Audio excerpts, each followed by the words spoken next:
laissé prendre, mais j'ai pris le temps ces derniers temps quand même de chercher à fouiller un peu. C'est cela. Cette question de l'article 48 dont on parle tant, à quel moment elle a été prise et qu'est-ce qu'elle disait et c'était quoi la décision finale? Allez-y, Élisée. L'article 48, effectivement, a été prise suite à l'accord de Pretoria qui a eu lieu en 2005.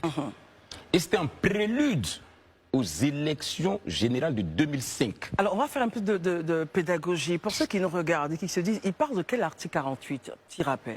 Oui, l'article 48 de la Constitution de 2000. Ivoirienne. Voilà, ivoirienne, qui donnait donc le droit au chef de l'État de prendre un certain nombre de dispositions exceptionnelles, de façon exceptionnelle.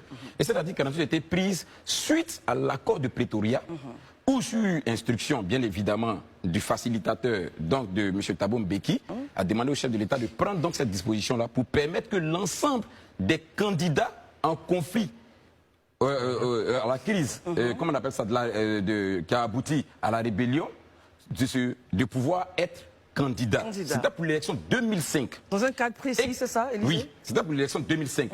2004 même d'ailleurs. Et voilà, 2004 d'ailleurs, qu'il y a eu l'accord de Pretoria. C'était pour 2005. 2005, il n'y a pas eu d'élection. Je vous lis une décision du Conseil constitutionnel qui date de 2009. Allons-y, Élisée. Et le Conseil constitutionnel reprend effectivement ce qui se passe. Je reviens dessus, je donne l'intitulé « Décision numéro CI 2009 EP 026-2810-CC SG, Conseil constitutionnel secrétariat général ». Ok, voilà ce que, à la page 4, voilà ce que dit l'article. Vous me permettez de lire, hein, je vous en prie. pour que tout le monde comprenne.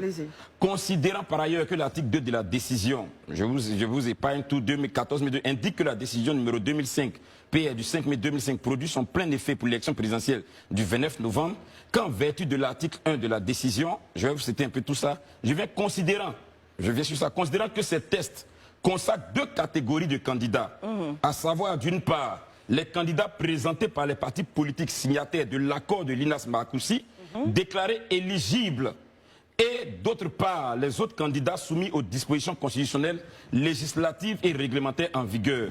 Considérant toutefois que si les candidats présentés par les partis politiques signataires de l'accord de Linas Marcoussi sont éligibles en application de la décision 2005, c'est-à-dire ce qui a été pris en mai 2005, suffisait, il n'en demeure pas moins, je finis, il n'en demeure pas moins soumis aux conditions de présentation des candidatures prévues par les articles 24, 25, 26, 51, 53, 54 et 55 du Code électoral.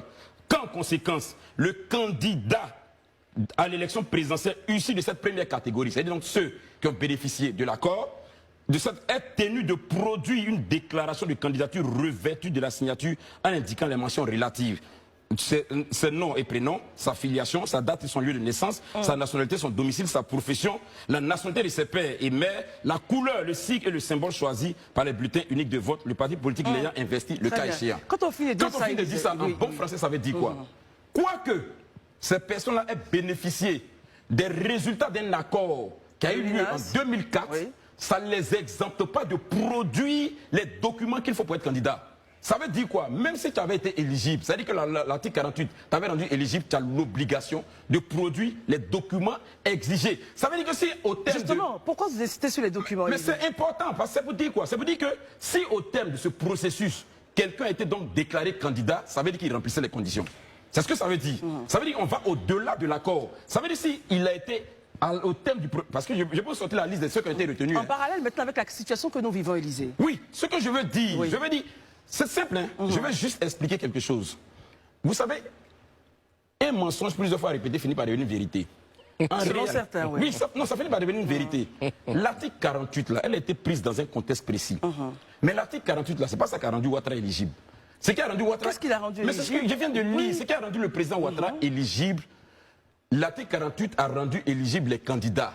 Mais le Conseil constitutionnel a dit... Les documents. Dans sa décision que j'ai citée du 29 novembre, a dit que on ne peut pas... C'est pas parce que comment on appelle ça? Les accords vous ont rendu éligibles que vous êtes exempté de produire les documents. Et ces documents, je les ai cités. Et au terme de ce... je peux lire toute la décision jusqu'au bout, hein, c'est parce que c'est long. Maintenant, en parallèle... Au terme de la décision, la liste des candidats est sortie. Il y a des gens qui ont été rejetés et il y a des gens qui ont été retenus. Ça veut dire quoi? Je suis en train de dire quelque chose. Où je veux en venir, je veux dire que les accords, les échanges, les discussions politiques là, c'est vrai, c'est important. Et moi, je suis de ceux qui pensent qu'il faut toujours promouvoir le dialogue et les discussions. Mais à un moment donné, il faut faire preuve de bonne foi. C'est-à-dire? Il ne faut pas faire preuve de mauvaise foi. Il ne faut pas toujours brandir le fait que non, sur la base d'un tel article, on a permis à un tel de devenir ceci, il faut faire ceci, il faut faire cela. Ça devient du chantage. Et ça, c'est ce qui n'est pas bien. À un moment donné, il faut avoir l'honnêteté de reconnaître qu'on est dans une posture où on est imbu par la volonté de voir notre pays aller à l'apaisement. Ce qui est passé là, parce que c'est bien beau de dire qu'on a passé, mais ce qui est passé là, c'est passé. Regardons à l'avenir. À l'avenir, qu'est-ce qu'il faut qu'on fasse pour que les choses avancent? Et je répète et je dis, pour moi, j'estime qu'il faut qu'on ouvre le dialogue politique. Ça, je le répète et je le dis encore.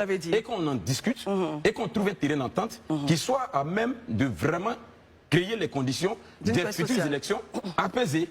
Alors, Élisée, donc, votre propos, pour retenir, pour faire court, ça veut dire que le président Alassane Ouattara a été candidat sur la base de cet article qui a été fait dans un contexte... C'est une décision qui est disponible. Bien précis. Que tout le monde au Conseil constitutionnel. Oui, bien sûr. Oui, je suis d'accord. Je suis juste résumer vos propos. Dans un contexte bien précis, c'était l'INAS Marcoussi. Il y avait aussi, donc il fallait aussi que les candidats puissent positionner leurs documents. Enfin, il y a un contexte qui sous-tend la candidature. L'article a été pris en prélude à l'élection 2025. L'élection 2025 a eu lieu et on est allé à l'élection 2010. Très bien. Herman, et la décision du Conseil constitutionnel, là, elle existe, elle est fonctionnelle.